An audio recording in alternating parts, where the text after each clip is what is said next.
Nhà này làm nhà này bữa nay được 1 tháng.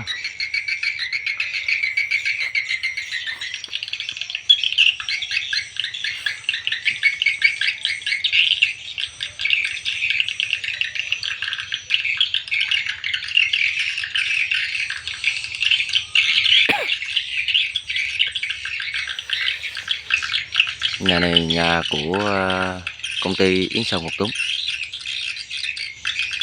mới khởi hành bữa nay được 1 tháng.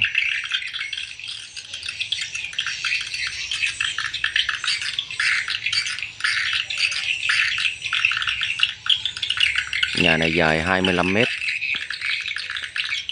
rộng 16 m, một trệt 2 lầu.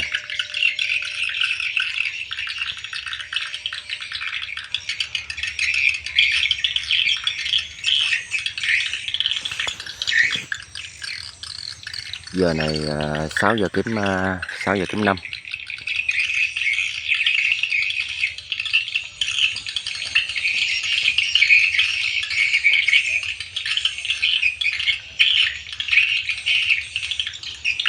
Mới có 1 tháng mà chim nó về dữ quá.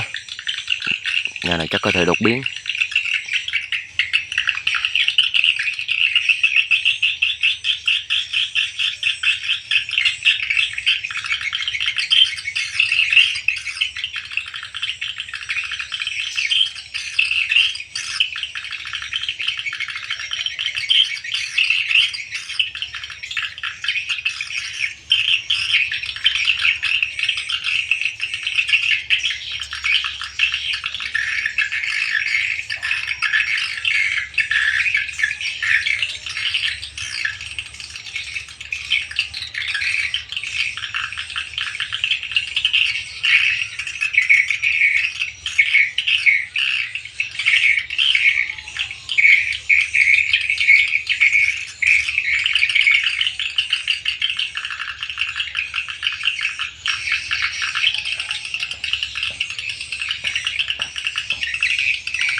Nhà này có giếng trời, trên nóc nhà có giếng trời chiều ngang 1 m², có một lỗ hang bên hông.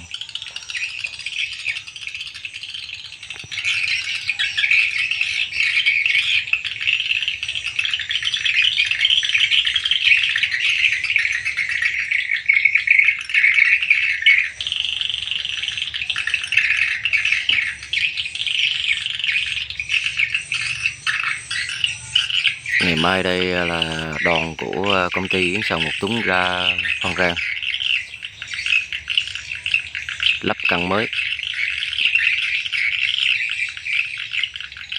Nhà đó là dài 16 m, ngang 6 m, một trệt 3 lầu.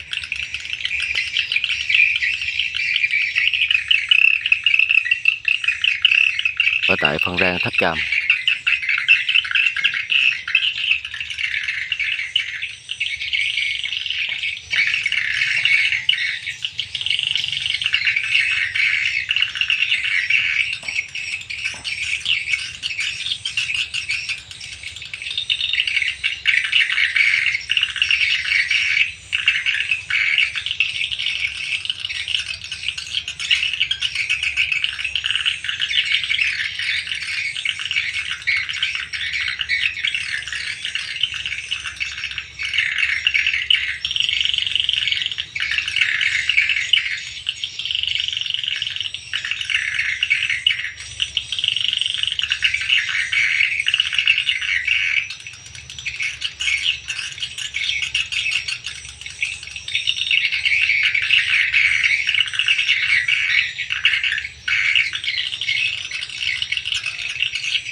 Có 1 tháng mà chim nó vào ngọt lắm.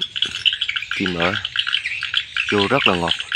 Vô một lần là 5 con, 7 con. Vô có khi đoàn đoàn nó dắt luôn cả chục con, hơn cả chục con vào trong hang.